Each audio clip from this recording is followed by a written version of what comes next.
no nos conozcáis, somos Aline y Sara, que hemos creado una pequeña, bueno, no sé cómo llamarlo, agrupación de crianza cristiana que se llama Criando con Alas, y una de las actividades que nos gusta hacer son talleres formativos. Y bueno, pues cada vez se va expandiendo más y en principio esto era para mamis de nenes chiquititos y veo que hoy por aquí ya tenemos a mamis de niños ya no tan chiquititos, así que es genial, eso es que vamos llegando más lejos y en las iglesias se va conociendo que existimos. Y hoy tenemos con nosotras pues, a la doctora Loida Pamplona, que es doctora en medicina y especialista en ginecología y obstetricia, y nos trae un tema súper interesante sobre el cáncer de mama. Como sabéis, al menos cuando yo estudié, 1 de cada 8 mujeres estaban en riesgo de sufrir cáncer de mama. No sé si eso ha cambiado, ahora Loida nos dirá, pero es algo súper importante y cuanto más sepamos, pues más podremos conocer los síntomas y prevenirlo a tiempo. Supongo que os habrá salido en la pantalla que estamos grabando. Esto se graba porque luego lo subimos a nuestra web para que otras personas lo puedan ver. Ahora Loida nos va a hacer su charla y vamos a silenciar todos los micrófonos, pero cuando ya termine, entonces pararemos la grabación y ahí sí que podemos hacer ronda de preguntas. Vais levantando la mano o vais quitando el silencio del micro y entonces hacemos una ronda de preguntas y Loida nos contesta, pero las preguntas no quedarán grabadas, eso solo es entre nosotras. Subiremos a la web la charla de Loida. Y sin más, pues le doy paso a Loida. Muchas gracias, Loida, por estar con nosotros esta tarde y adelante. A vosotras, un placer y gracias a vosotras por todo lo que estáis organizando, que me parece que merece mucho la pena. Bueno, para comenzar, quería dedicar el primer minutito a hacer una pequeña reflexión sobre la importancia de la salud, de por qué nos cuidamos y por qué hacemos énfasis en la salud, sobre todo pues, como dentistas, ¿no? Porque bueno, hoy en día es un tema que se ha puesto muy de moda. Todo lo que voy a decir está basado en la evidencia científica, evidentemente, lo podéis consultar en pues, fuentes como PubMed, UpToDate, Cochrane, pero además también hoy en día se puede consultar en medios de divulgación generales, ¿no? Porque es bueno, pues, una cosa que está muy de actualidad. Sin embargo, yo lo que percibo es que la sociedad promueve el cuidado de la salud desde un punto de vista como muy egoísta, por decirlo así. Cuidarse pues, para estar bien, para yo sentirme mejor, para yo tener una vida mejor, para todo centrado en la persona, ¿no? Y la propuesta de Dios yo creo que es otra, va más allá. Está muy bien cuidarse, está muy bien sentirse bien, pero si nos quedamos solo ahí, pues es un poco pobre. Realmente pienso que es importante tener una buena salud porque, bueno, Dios quiere establecer una relación con nosotros, con toda la humanidad, y la forma que tiene de comunicarse con nosotros al final es a través de nuestra mente. Y al tener unas mentes claras y, pues eso, saludables, nos permite una mejor comunicación con Dios. En el plano vertical. Y luego en el plano horizontal, el hecho de tener una buena salud y tener fuerza y ánimo pues, para hacer proyectos y para expandir el mensaje de las buenas noticias que tenemos, pues también es muy importante, ¿no? Entonces, el propósito va más allá de simplemente sentirnos bien. También todos estos consejos nos pueden ayudar a servir y a cumplir misión de una forma pues, más eficaz, ¿no? Entonces, bueno, pues teniendo un poquito este contexto en mente de por qué cuidarnos y por qué preocuparnos por la salud, vamos allá con un tema como es el cáncer de mama, que es, como ha dicho Sara, a ver si voy para pasar la pantalla, aquí, muy frecuente. Entonces, vamos a conocer un poco más la realidad del cáncer de mama. Primero empezaremos con los números. Y es que el cáncer de mama es el más frecuente en la mujer. Cuando yo estudié, nos decían que era 1 de cada 10 mujeres. Cuando Sara estudió, que fue un poquito después que yo, ya era 1 de cada 8. Y ahora estamos en 1 de cada 8. Pues bueno, el hecho es que la tendencia es ascendente. 1 de cada 8 mujeres lo padecerá en algún momento de su vida. Y teniendo en cuenta todos los tipos de tumores diagnosticados en las mujeres, 1 de cada 3 cánceres es de mama. O sea, de lejos, el más frecuente. Además, es el cáncer que más muertes genera en la mujer. En concreto, en la franja entre los 50 y los 65 años es la primera causa de muerte. No es el cáncer más mortal, pero como es tan frecuente, se convierte en la primera causa de muerte por cáncer en la mujer. Entonces, la reflexión que surge a raíz de esto es que es un problema de todos.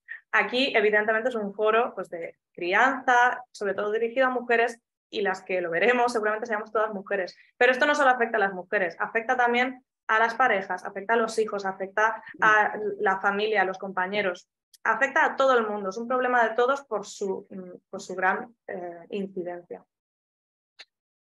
Entonces, la pregunta es, ¿cómo nos enfrentamos a un problema de salud tan grande?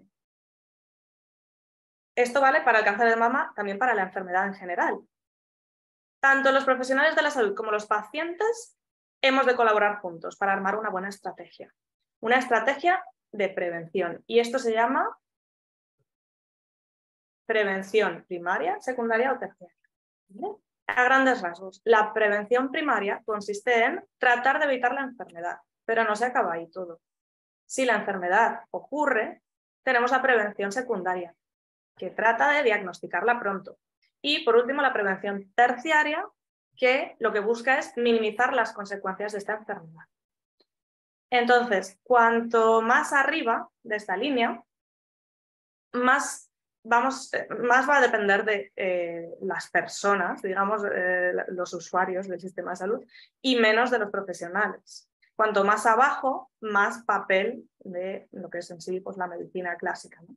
Entonces, pero todos tenemos que estar pues eso, en una misma línea y armar juntos una estrategia.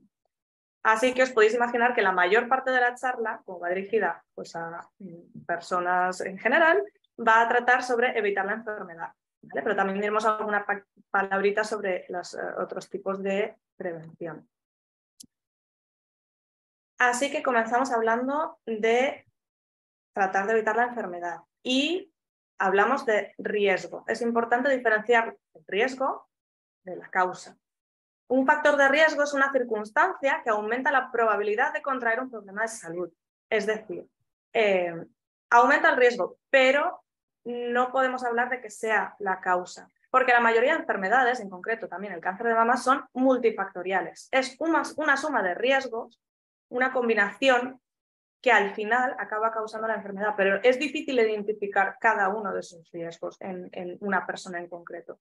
Entonces, no podemos achacarlo a algo en concreto en general, sino que tenemos que tener en cuenta pues, un sumatorio de condiciones. Y por esto es muy importante tener en cuenta lo que son los hábitos en nuestro día a día. ¿Vale? Normalmente estas enfermedades no suceden porque un día en concreto de tu vida hiciste una cosa o dejaste de hacer algo, sino es por un sumatorio de pequeñas acciones que repetimos a diario o casi a diario, que se van acumulando y se van acumulando y es lo que al final puede condicionar un mayor riesgo. Entonces nos vamos a centrar sobre todo y nos vamos a fijar más en las cosas que hacemos con más frecuencia, lo más habitual en nuestro día a día. Y bueno, por supuesto, pues el objetivo de la charla es conocer, tener la información para poder tomar decisiones en la buena dirección, que el esfuerzo que hagamos que sea rentable, que merezca la pena, que no nos centremos en cosas accesorias o pues eso, de menos importancia, sino que vayamos a los puntos más clave. Entonces me gusta hablar de factores de riesgo imaginándonos como si fueran los típicos potes de cristal de cocina, ¿no? Entonces, hay factores de riesgo que nos vienen en un pote de cristal cerrado herméticamente, que son no modificables. La vida te los da y te los da así. Pueden aumentar o disminuir en importancia, pero están en tu bote y tú no puedes hacer nada, no puedes meter la mano para sacarlos o quitarlos o modificarlos. Van en un bote cerrado. Pero luego tenemos otros factores de riesgo que son modificables, van en un bote abierto. Y ahí tienes mucho que decir. Poner o quitar papeletas para llegar a tener una enfermedad en concreto. Así que vamos a ver qué trae el bote de los factores de riesgo no modificables, de factores de riesgo de cáncer de mama. Y empezamos por uno que me diréis, es de perogrullo, ser mujer, ¿no? Bueno, pues ser mujer no es una condición indispensable para tener cáncer de mama. Los hombres también pueden padecerlo. Es verdad que con un riesgo mucho menor, como 100 veces menor, pero también pueden padecerlo. Entonces, ser mujer es uno de los principales factores de riesgo para el cáncer de mama. Y el otro principal es la edad. A más edad, más riesgo. Y no hay nada que podamos hacer para evitar esto. La mayoría de cánceres de mama ocurren en mujeres de edad avanzada. Y es así. Los genes. Los genes, las mutaciones concretas en genes concretos, no una predisposición, sino un gen concreto que se puede identificar como causa de cáncer de mama, solo explica el 6% de los casos. Os sonará, por ejemplo, el BRCA, que es el que tenía Angelina Jolie, que se operó para quitarse las mamas y bueno, los ovarios y demás. El hecho es que tener una de estas mutaciones aumenta muchísimo el riesgo de cáncer de mama, entre otros. Y bueno, tanto así como alrededor del 70% a lo largo de la vida, que es una cifra altísima. Entonces, bueno, el estudio de estos genes se ofrece solo en casos concretos cuando hay, pues, está protocolizado una cierta agregación familiar, casos en mujeres jóvenes, casos en varones, porque, ya os digo, en general no van a explicar el cáncer de mama en casi toda la población, pero sí que es el responsable de un aumento de riesgo importante en personas concretas. Luego, lo más frecuente es familias en las que no se detecta ninguna mutación concreta, pero sí que hay una predisposición al cáncer de mama.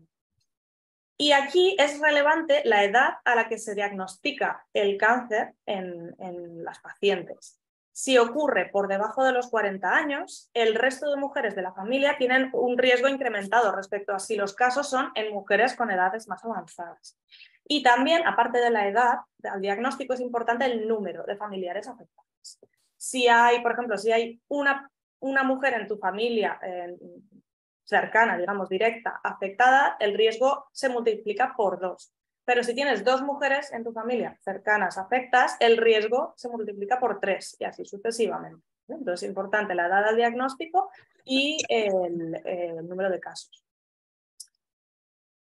Y por último, haberlo padecido una misma, importante, es un factor de riesgo de volver a tener cáncer de mama. No de que es recidive el que hayas tenido, sino de tener un nuevo cáncer de mama. Entonces, lo que vamos a hablar sobre todo es eso, prevención para personas sanas. Pero si nos escucha alguna mujer que ya ha padecido cáncer de mama, es interesante también que tenga todo esto en cuenta porque tiene que preocuparse con más ahínco de reducir su riesgo de volver a tener. ¿Vale?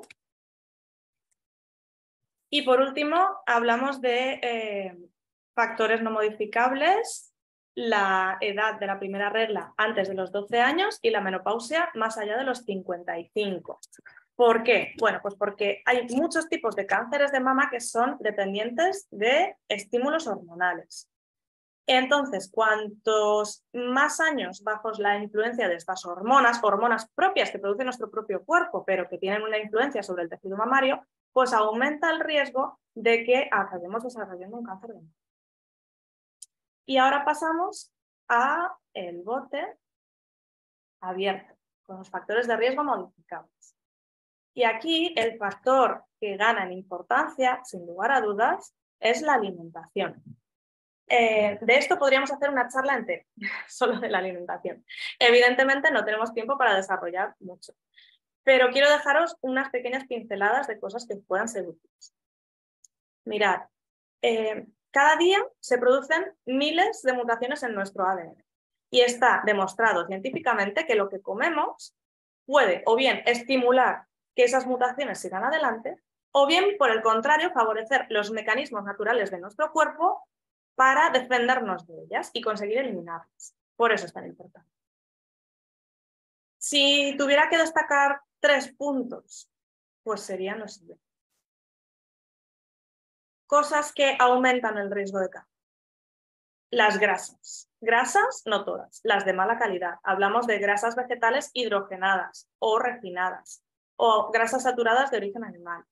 No hablamos de grasas monoinsaturadas, que son saludables. No hablamos de grasas saturadas vegetales, que también son saludables siempre y cuando no estén refinadas. ¿Vale? Esto es un tema amplio, pero bueno, quedaros con la idea.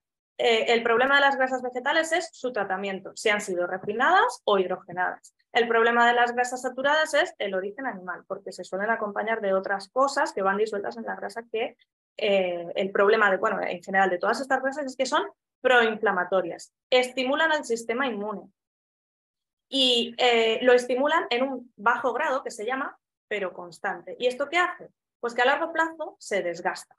Está tan levemente estimulado, pero tan constante en el tiempo, que cuando tiene que luchar contra un enemigo de verdad no tiene fuerzas. Está como agotado. Y luego también le pasa a veces que esa pequeña activación, microactivación constante, le vuelve loco. Y entonces empieza a luchar contra sí mismo. Y se ataca a sí mismo. Y entonces tienes enfermedades autoinmunes. Está muy relacionado también la enfermedad autoinmune con el desarrollo del cáncer. Y es por esta razón. Bueno, en cuanto al azúcar. ¿El azúcar qué es lo que le pasa? Pues que todos sabemos que cuando absorbemos el azúcar en la sangre, desencadena una reacción sobre el páncreas que genera que secreta una molécula que se llama insulina. Es una hormona cuya función, todos sabemos que es meter el azúcar de la sangre en las células, para que no esté por ahí en la sangre, sino meterlo en las células para que baje el nivel de azúcar en la sangre. Bueno, pues esto es solo una de las funciones de la insulina. La insulina realmente es una hormona muy compleja, ¿vale? Aparte de ser esa llave que abre las células para que entre la glucosa, también es una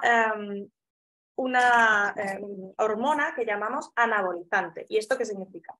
Pues que es una hormona constructora, del equipo de la construcción. Le encanta construir, le encanta que las células crezcan, que las células acumulen reservas, que construyamos tejido, ¿vale? Entonces, bueno, esto lo hace de dos formas. Lo hace directamente, pero lo hace también llamando a otras amigas de su equipo constructor, que son el IGF-1 y los estrógenos. Luego hablaremos más de ellos. Así que el estímulo de un gran pico de azúcar genera mucha insulina y por tanto mucho efecto anabolizante, mucho efecto constructor.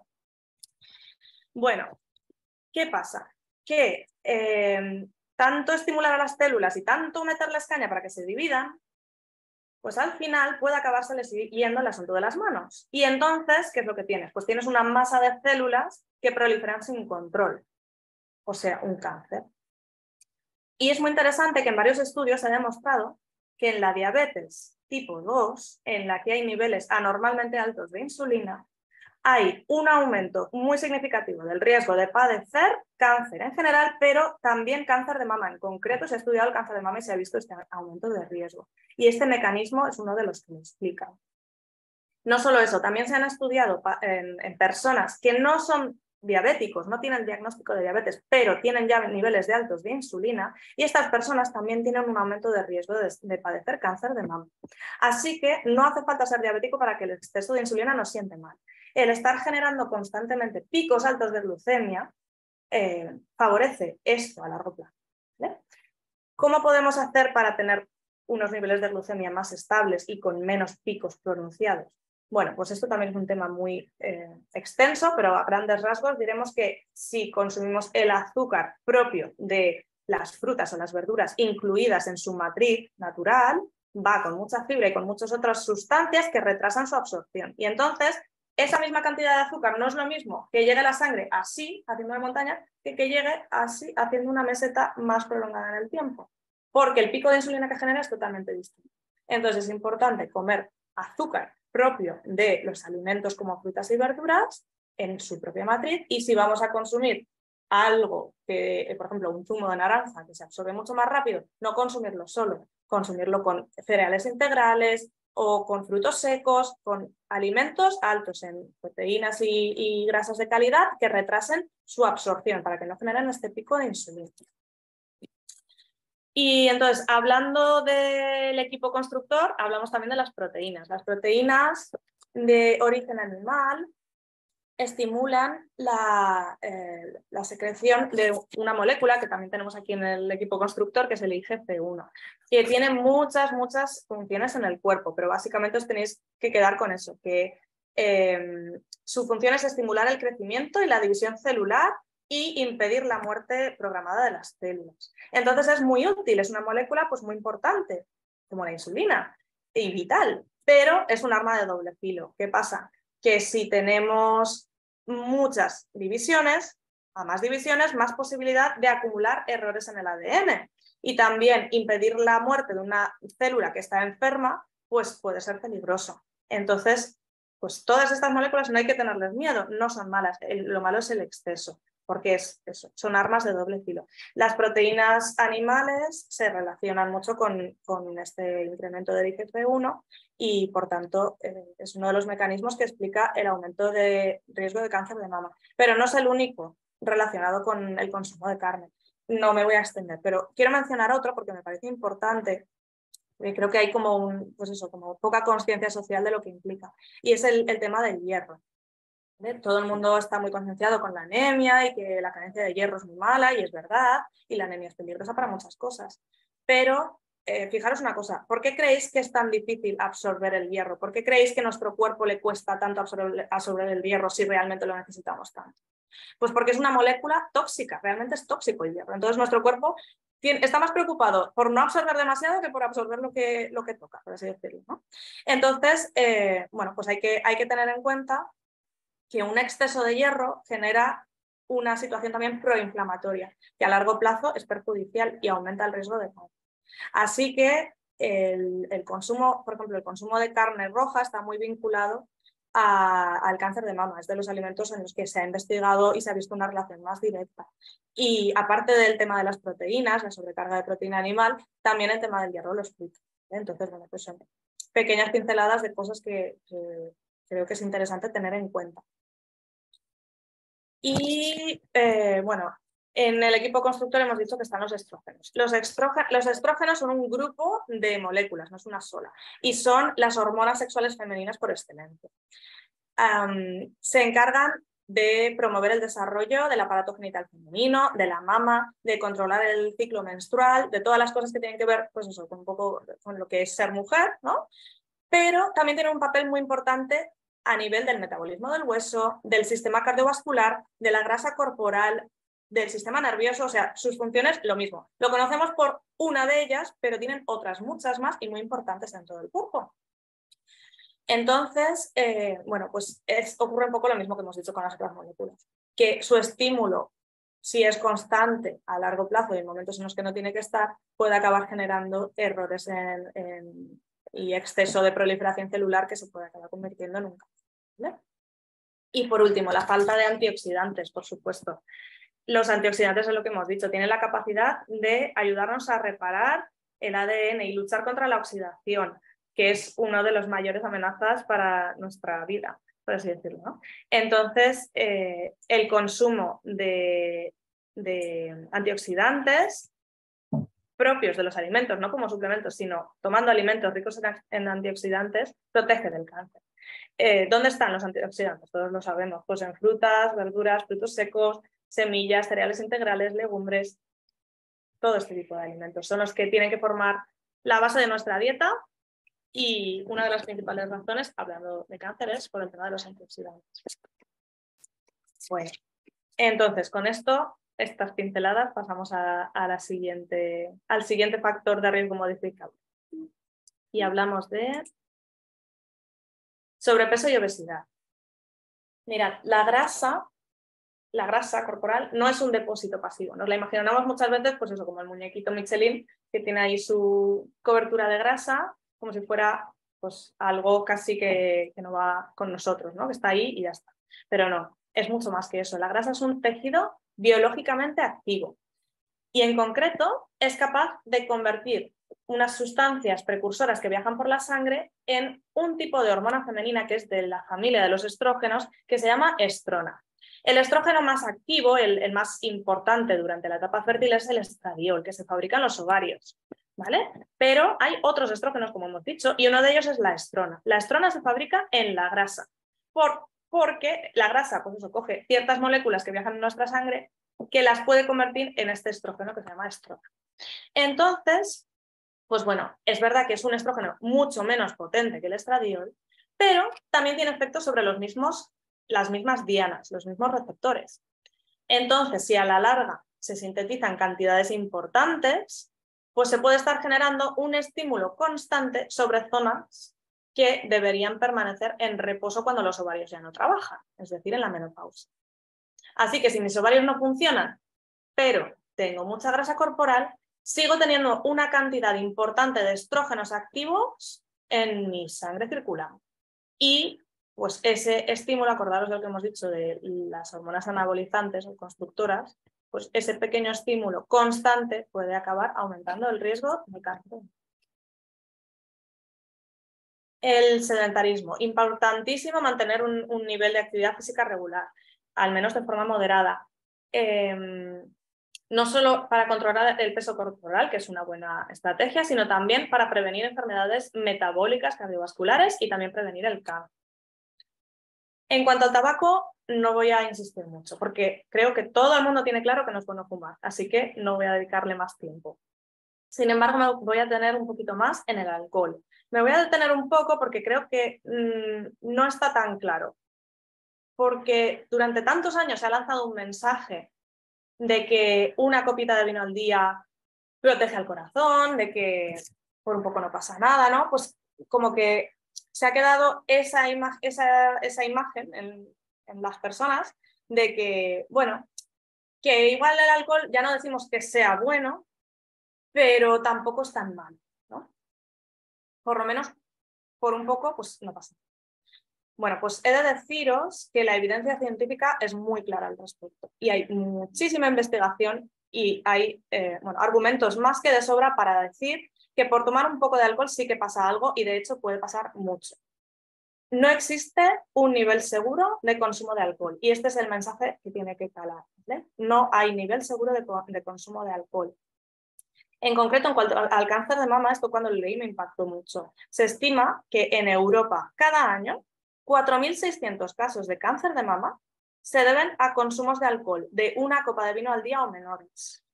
¿Vale? O sea, consumos considerados nimios por la sociedad están detrás de unos cuantos miles de casos de cáncer de mama en Europa cada año. Evidentemente, a más consumo de alcohol, más riesgo. Pero lo de que por un poco no pasa nada, desde luego no es así. Seguimos adelante. No tener hijos biológicos o tener el primer hijo con más de 35 años. ¿Por qué? Esto puede resultar curioso. Bueno, pues porque el tejido mamario no es como otros tejidos del cuerpo que completan su desarrollo en los primeros años de vida, ¿no? La diferenciación definitiva del tejido mamario se completa durante el embarazo, precisamente. Entonces, cuanto más tiempo pase sin completar esta diferenciación, sin alcanzar este grado de madurez, pues más riesgo hay de que luego se genere pues cambios celulares que acaben conduciendo a un cáncer. Y por eso el riesgo de no tener hijos es equiparable al de las mujeres que han tenido el primer hijo más mayores.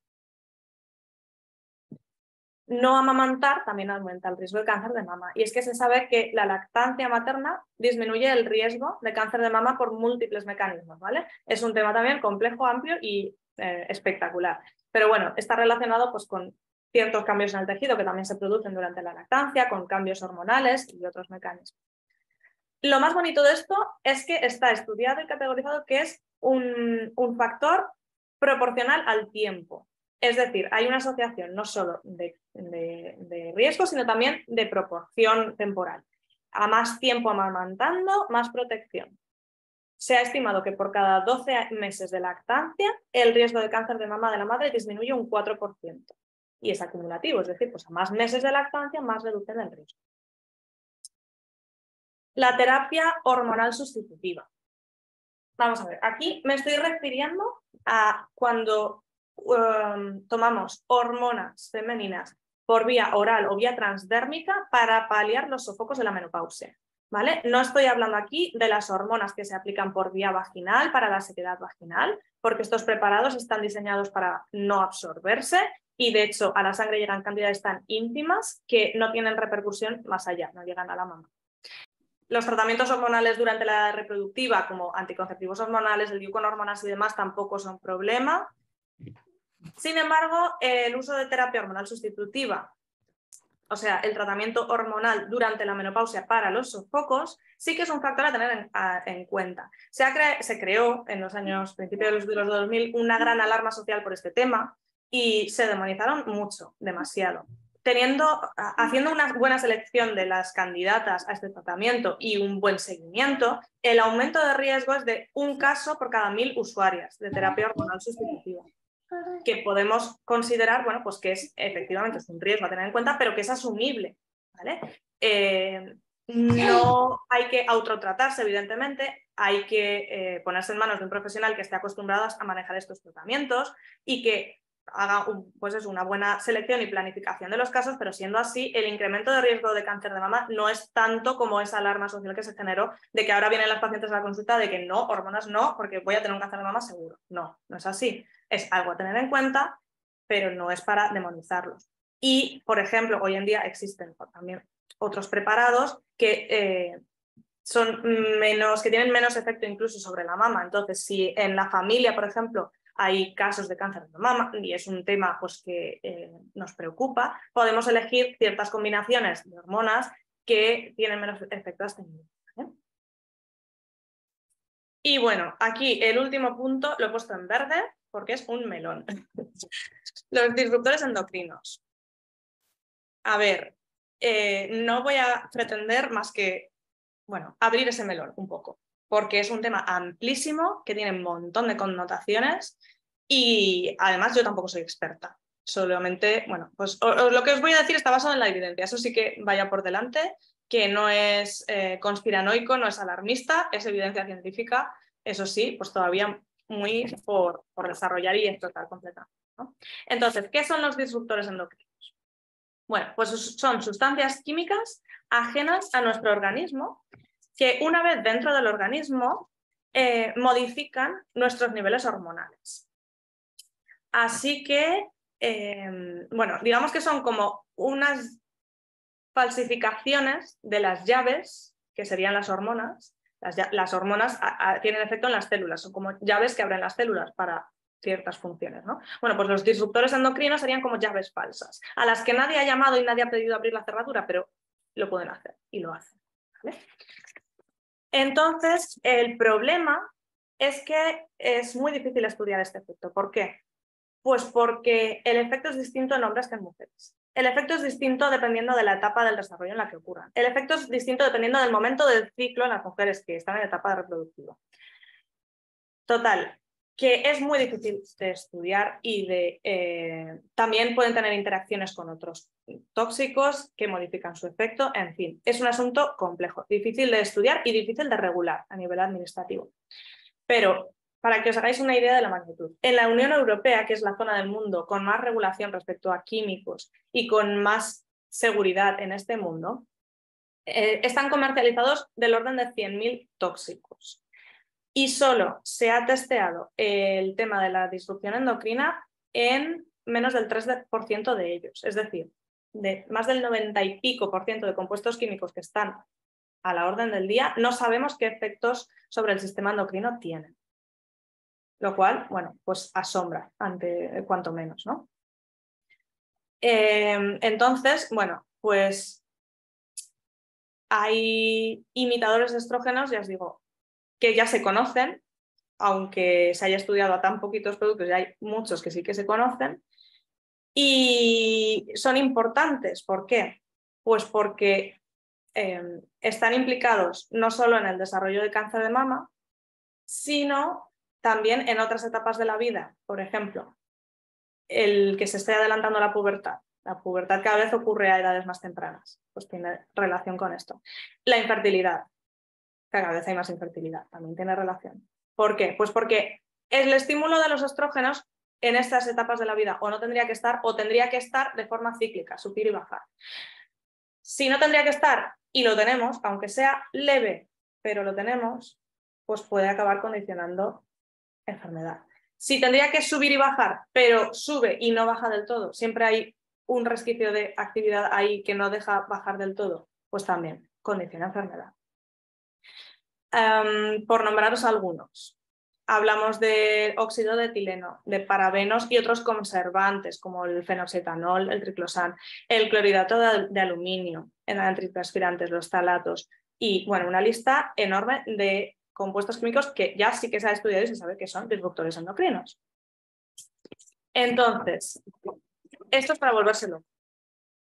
¿Por qué? Porque no solo están en cosméticos, no solo están en pesticidas, sino también en tintes, en envases de plástico, por todos lados. Entonces, mi propuesta es que seamos prácticos. No podemos caer en el extremo de volvernos locos y paranoicos y ahora, cuando termine yo de hablar, irnos a, no sé, al cuarto de baño y tirar nuestra cosmética entera y volver a empezar de cero, porque no tiene sentido. Pero tampoco tiene sentido pasar al extremo contrario y decir, como es un problema que es tan difícil de controlar y que, bueno, pues que parece que la administración haga un poco de oídos sordos porque no lo acaba de regular, pues pasamos absolutamente de él, no hacemos caso y vivimos como si no existiera. Yo os propongo un punto intermedio y es que tengamos la información, sepamos que existe y vayamos haciendo poco a poco cambios en nuestro día a día para disminuir esa exposición a disruptores hormonales con efecto estrogénico, no solo por nosotras, sino por toda nuestra familia. Sin volvernos locos, pero sin mirar hacia otro lado, ¿vale? Entonces, bueno, pues lo que os digo, solo os puedo dar pequeños consejos y pequeñas pinceladas, pero si os interesa más el tema, pues hablamos luego en las preguntas o lo que sea e intentamos ampliar información, ¿vale? Entonces, ¿qué recomendaciones os daría en cuanto a alimentación? Pues mirad, el hecho es que la mayoría de estos disruptores son sustancias que se diluyen en la grasa. ¿Y eso qué significa? Que son muy difíciles de eliminar. Por lo tanto, cuanto más arriba esté un alimento en la cadena trófica, más acúmulo de disruptores endocrinos tendrá, porque acumulará los suyos propios y los de los animales o cosas que se ha ido comiendo por el camino. Entonces, si basamos nuestra alimentación en alimentos vegetales que están abajo de la pirámide, pues menos disruptores habrá que si nos comemos al animal que se ha comido a los vegetales o al animal que se come al animal que se come a los vegetales, ¿vale? Y esta pirámide que pongo aquí en la presentación es de animales terrestres, pero con los animales marinos pasa exactamente lo mismo. Las algas estarían en la base, los peces pequeños, los peces grandes y al final pues los depredadores tipo tiburones y demás. Y cuanto más arriba, bueno, y los carroñeros del mar, que son los mariscos, cuanto más arriba de la pirámide, más concentración de disruptores endocrinos va a haber. Cuanto más abajo, pues más libre vas a estar por la naturaleza del alimento. Y luego también está el tema de la certificación ecológica. El que un alimento sea ecológico, que yo sepa ya hasta donde se sabe, no hace que tenga más propiedades, pues eso, a nivel de antioxidantes, a nivel de un tomate es un tomate saludable, sea ecológico o no. Sí que al ser ecológico, pues está libre de pesticidas, que muchos de ellos son disruptores endocrinos. Entonces, pues si buscamos alimentos con la certificación, los sellos de agricultura ecológica, nos vamos a evitar esa exposición. Pero si no podemos acceder a ellos o no los podemos pagar, pues hay otra alternativa para eliminar los restos de pesticidas. En alimentos que podamos pelar, pues sería pelar. En alimentos que no podamos, por ejemplo, pues yo qué sé, las fresas, los arándanos, los podemos dejar a remojo 15 minutitos en una solución que tenga 10 gramos de bicarbonato, una cucharada, por cada litro de agua. Y esto, se han hecho estudios científicos en los que se ha demostrado que elimina los restos de pesticidas que pueda llevar el alimento. Es una medida fácil y accesible y bueno, pues que es práctica. En cuanto al agua, es otro tema también complejo. El agua, digamos, 100% libre de disruptores hormonales sería la que se obtiene por destilación, pero es un método muy caro que consume mucha energía y no es generalizable para la mayoría de personas. Entonces, la siguiente mejor opción serían los filtros de carbón, que se colocan en la red de suministro. En la calidad del agua, por lo menos en España, en general es buena, pero sí que es verdad que lleva pues, disruptores endocrinos también que llegan al agua potable por múltiples vías, y los filtros de carbón eliminan muchos de ellos, no todos, pero sí una buena parte. Entonces sería la siguiente mejor opción. La última opción, desde luego, sería el agua embotellada, porque el plástico de las botellas, bueno, pues acaba soltando también talatos y demás que son disruptores y además es muy caro. Esto en cuanto a la alimentación. En cuanto a los envases, pues por supuesto, siempre que podamos, materiales inertes como el vidrio. Sí que es verdad que hay cosas para las que el plástico es más práctico, y por lo menos que sea libre de BPA, que es bisfenol A, que es uno de los disruptores más, bueno, de los que más popularidad se ha hablado en los últimos años. Hay muchos más y el plástico los va a llevar, pero por lo menos que sea libre de BPA. Y todo lo que podamos, lo que os digo, materiales inertes. En cuanto a la cosmética, a ver, aquí tenemos dos opciones. Una, o aprendemos a leer las listas de ingredientes de los cosméticos o elegimos sellos de calidad y nos fiamos de lo que dicen los sellos. Lo de las listas de ingredientes es una tarea apasionante, pero a la vez compleja, porque bueno, es un tema muy amplio. Pero los certificados, si elegimos el tema de los certificados, tenemos que ser un poco perspicaces, porque hoy en día se le pone certificado de cualquier cosa a todo. Entonces, hay muchos productos que te vienen con el certificado que es vegano, o que es cruelty free, o que es de comercio justo. Vale, pues todas estas cosas están muy bien, pero esto no nos está diciendo que ese producto no lleve disruptores endocrinos, ¿vale? Entonces, certificados, pues los más conocidos serían EcoCert o Cosmos Bio. Buscando este sello nos aseguramos de que estos cosméticos no van a llevar disruptores endocrinos. Y bueno, luego, por ejemplo, también otro tema, los protectores solares, los que están hechos de filtro químico, son disruptores per se. Entonces es mejor pues, buscar protectores solares de filtro físico. En fin, que esto tiene muchos matices y muchas cositas, que es un mundo apasionante, pero que no es para volverse locos, para detectar qué cosas podemos ir cambiando poco a poco y bueno, pues ir buscando alternativas. En cuanto a los textiles, pues lo mismo.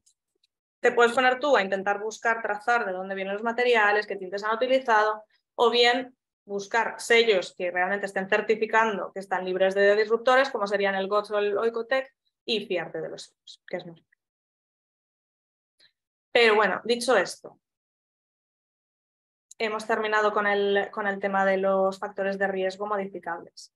No perdamos la perspectiva, esto es importante, pero hemos dicho que lo que más peso tiene en el cáncer de mama es la alimentación. Se calcula que la alimentación es la responsable del 33% de los casos, o sea, 1 de cada 3. ¿Vale? Entonces, sí, tenemos que empezar por algo, si tenemos que dedicarle un pensamiento y pensar que cambiamos en algo, empecemos por la alimentación. El segundo gran factor es el alcohol, que se calcula que está detrás del 25% de los casos. Y bueno, pues así podemos ir siguiendo. Empecemos por lo más importante y luego vayamos allá a quizá cosas pues, con menos peso, pero no perdamos un poco la perspectiva de lo que os he comentado, ¿vale? Y ahora sí, me gustaría que hagamos un repaso, pero convertido en positivo, ¿vale? Consejos, pues positivos. Llevemos una dieta saludable, esto es, incluyendo grasas de calidad, el azúcar intrínseco, proteínas de origen vegetal y rica en antioxidantes. Hagamos ejercicio físico de forma regular, mantengamos un peso adecuado, vamos a estar todo lo lejos que podamos del tabaco y el alcohol, tener hijos y amamantarlos, hacer un manejo natural de los sofocos menopáusicos o limitar la dosis y la duración del uso de hormonas y escoger cosmética y ropa con certificado ecológico válido, a llevar una alimentación basada en plantas, escoger materiales inertes para los envases y estas cosas. Y con esto cerramos el primer capítulo. Como os he dicho, ahora vamos a dar unas palabritas sobre el tema de la prevención secundaria, que consiste en que, bueno, hemos hecho todo esto, pero aún así el cáncer de mama ha llamado a nuestra puerta y ha llegado. Y puede pasar, y es así, porque, como hemos dicho, son papeletas que no te aseguran ni que si tienes muchas te vaya a tocar, ni que si tienes pocas no te vaya a tocar. Puede llamar a nuestra puerta, vale, y ha llegado. ¿Y entonces qué? Bueno, pues vamos a intentar diagnosticarlo lo antes posible. ¿Y cómo lo hacemos? Bueno, pues vamos a empezar por la autoexploración. Tocarse sin miedo es amarse. Importante, conocerse para poder detectar los cambios. ¿Cuándo? Bueno, pues podemos hacer la exploración, por ejemplo, una vez al mes. Si tenemos reglas, el día que finaliza la regla, para acordarnos y porque es en el momento en el que menos sensible probablemente estarán las mamas. Y si no, pues escoger un día fijo al mes, el primero del mes, por ejemplo. ¿Cómo lo hacemos? Pues vamos a hacer una exploración en 2 pasos, que va a consistir en mirar y en tocar. Y tenemos, por tanto, que hacerla cerca de un espejo y luego para la parte de la palpación, pues o bien en la ducha o bien acostadas donde estemos más cómodos. Entonces, hemos dicho, primer paso, vamos a hacer 2 pasos. El primero va a ser mirar. Nos vamos a mirar frente a un espejo, en varias posiciones, con los brazos relajados, con los brazos en jarra, con los brazos levantados, para, bueno, pues eso, ver cómo se comportan nuestras mamas en diferentes posiciones. Y el segundo paso, vamos a tocar. La palpación hay que hacerla con las yemas de los dedos, no con la punta de los dedos, sino con las yemas. Utilizamos la mano contralateral y hacemos, bueno, pues un poco el mapa de la mama que a nosotros nos parezca bien. Se puede hacer pues un mapa radial, o bien franjas verticales, o bien circular concéntricamente, lo que nos sea más práctico a cada una no es importante, digamos, el tipo de exploración que hagamos, pero intentar seguir siempre el mismo orden pues para no perdernos. Y es importante explorar la mama, pero también la axila, no solo la mama, sino también la zona de la axila. Y entonces, ¿qué es lo que vamos a poder identificar? ¿Para qué hacemos esta exploración? Hay cosas que nos pueden llamar la atención a la vista o al tacto. Vamos a ver cuáles son. A la vista, en cuanto al aspecto general, nos tiene que llamar la atención si hay una asimetría de una mama con respecto a la otra. La asimetría es natural y fisiológica, pero hasta cierto punto. Por eso es importante conocerse, porque cada una sabe qué asimetría tiene de base. Entonces, si hay un cambio, es lo que nos va a interesar detectar, ¿vale? A nivel de la mama, a ver, un momentito. Aquí, la piel de naranja, el hecho de que haya una vena llamativa que se vea a simple vista que vaya creciendo. Y aquí que no lo veo, a nivel del pezón, el hundimiento del pezón, que haya una retracción que tire del pezón. Y a nivel del tacto, ¿qué nos va a llamar la atención? Bueno, pues podemos tocar un bulto interno o podemos tocar un endurecimiento general y al presionar el pezón quizá podamos ver fluido. En cuanto al fluido, apretando el pezón, es importante tener en cuenta que las mujeres que amamantan pueden seguir expulsando pues, una secreción así tipo lechosa durante años después de haber finalizado la lactancia. Y no es preocupante, ¿vale? Entonces, si has dado de mamar o estás dando de mamar, no tengas esto en cuenta porque es habitual. Y entonces, bueno, esta imagen la traigo porque me parece como muy visual, ¿no? Los síntomas del cáncer de mama, pues endurecimiento, hendidura, erupción, enrojecimiento, ardor, flujo desconocido, hundimiento, protuberancia, vena creciente, hundimiento del pezón, asimetría, piel de naranja, ¿lo veis aquí? Pues eso, como muy visual. Y el punto interno, por supuesto. Pero ahora os quiero llamar la atención sobre una cosa, y es lo que no hay aquí. O sea, ¿qué síntomas no veis aquí? Bueno, pues el dolor. ¿Vale? El dolor no es un síntoma de cáncer de mama, por lo menos inicial, no es un signo de alarma para pensar en cáncer de mama. Es verdad que el cáncer de mama avanzado puede doler, pero no es la presentación habitual del cáncer de mama. Cuando la mama duele, puede ser por otros motivos, como por ejemplo, muchas veces no es ni siquiera la mama lo que está doliendo, es el músculo pectoral que está debajo o las costillas que están ahí. Y otras veces sí que es la propia mama, pero es pues un dolor que obedece a causas hormonales o que es debida a quistes o tumoraciones benignas que pueden generar una tensión y doler, ¿vale? Pero ya os digo, cuando notéis dolor en la mama, que lo primero que viene a la cabeza de la mayoría de mujeres es horror, tengo un cáncer, pues generalmente no va a ser así, no es lo primero en lo que hay que pensar cuando hay dolor. Y entonces, imaginaros, os conocéis, detectáis un cambio, algo te llama la atención, ¿qué hacemos? Bueno, pues mantengamos la calma y llamemos a nuestro doctor. En España, en nuestro sistema de salud, lo habitual será que se lo digamos al médico de cabecera. ¿Y el médico de cabecera a dónde os mandará? Bueno, pues depende. Depende no solo de vuestra comunidad ni de vuestra provincia, depende de vuestra área de salud. Os puede mandar al ginecólogo, pero también os puede mandar al cirujano general, porque dependiendo de cada hospital, el tema de la mama lo llevan o ginecólogos o cirujanos generales. Así que sepáis que están estas dos posibilidades y que no os asustéis si os manda a un sitio o a otro. Y entonces, vale, lo más probable es que os diga, no es un cáncer, pero entonces, ¿qué puede ser esto que me he notado? Sobre todo el tema de los bultos, ¿no? Que asusta mucho. Bueno, pues la lesión más frecuente es el quiste. Un quiste simple. Un quiste es una bolsita de líquido. Es como, pues eso, como una canica que está rellena de líquido. Y es una lesión que se dice lesión no proliferativa. ¿Esto qué quiere decir? Pues que nunca jamás se va a convertir en maligno. Si tienes un quiste en la mama, tranquila. El quiste nunca se va a hacer malo. ¿Por qué? Pues porque es una bolsita de agua que lo que puede hacer es rellenarse más o menos de agua, pero no se va a hacer malo. Sí que es verdad que hay quistes pues, que crecen mucho, hay que drenarlos porque molestan o lo que sea, pero no se hacen malignos. Lo siguiente más frecuente, ¿qué es? Los fibroadenomas, que son canicas, pero ahora ya sí, canicas sólidas. Bueno, canicas son bolitas de tejido, pero bolitas sólidas. Y entonces, bueno, pues teóricamente sí que podrían tener un riesgo de proliferación, porque sí que son tejidos, un tejido vivo formado por células, digamos, pero lo más habitual es que permanezcan estables o que bueno, por el estímulo hormonal pueden crecer, pero sin más, sin transformación maligna. Entonces, en la mayoría de casos, el manejo de los fibroadenomas es conservador. ¿Qué quiere decir? Pues que se hace un seguimiento, pero no hace falta operarlos. Hay algunos criterios por los que se operarían, pero ya os digo, en general, lo habitual es bueno, pues simplemente hacer un seguimiento y ya está.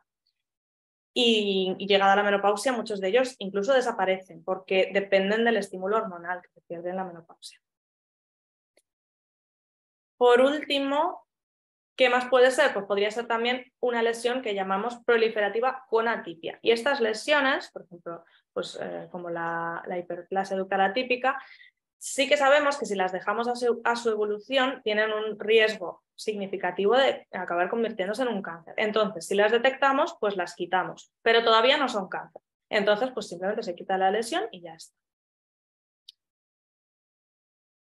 Y pasamos a la segunda estrategia de detección precoz. Hemos hablado de la autoexploración y ahora vamos a hablar de la mamografía. La mamografía de cribado. Importante este apellido. ¿Por qué? Pues porque la mamografía de cribado es la que se realiza en población sana, en mujeres que están asintomáticas, que no tienen nada que les haya llamado la atención ni ningún motivo por el que consultar, simplemente están sanas. No es lo mismo que una mamografía diagnóstica que se hace pues, ante una sospecha o ante un hallazgo. ¿Vale? Entonces, bueno, la mamografía en general, todas, lo que consiguen es convertir un volumen, como es la mama, en una imagen en 2 dimensiones que un radiólogo interpreta. Entonces, para conseguir esta imagen hay que comprimir y esto molesta. Os he de decir que hay estudios, investigaciones en las que se ha visto que la compresión dirigida por la propia mujer mejora mucho la tolerancia a la prueba y no disminuye la capacidad de interpretar la imagen por el radiólogo. Da imágenes también válidas. Entonces, si alguien le tiene miedo a las mamografías por el tema de la compresión, es bueno, pues una propuesta que le puede hacer al técnico, la autocompresión hasta niveles que ella pueda tolerar.